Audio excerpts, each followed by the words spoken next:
محمد صلی اللہ علیہ وآلہ وسلم تمہارے مردوں میں سے کسی کے والد نہیں ہیں، لیکن اللہ کے پیغمبر اور نبیوں کی مہر یعنی سلسلہ نبوت کو ختم کر دینے والے ہیں، اور اللہ ہر چیز سے واقف ہے۔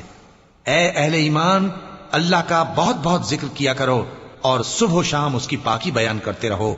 وہی تو ہے جو تم پر رحمت بھیجتا ہے اور اس کے فرشتے بھی، تاکہ تم کو اندھیروں سے نکال کر روشنی کی طرف لے جائے، اور اللہ مومنوں پر مہربان ہے۔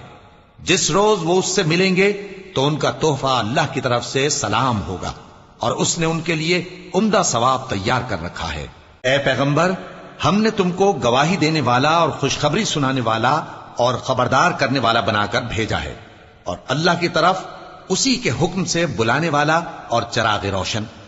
اور مومنوں کو خوشخبری سنا دو کہ ان کے لیے اللہ کی طرف سے بڑا فضل ہے، اور کافروں اور منافقوں کا کہا نہ ماننا اور نہ ان کے تکلیف دینے پر نظر کرنا، اور اللہ پر بھروسہ رکھنا، اور اللہ ہی کارساز کافی ہے۔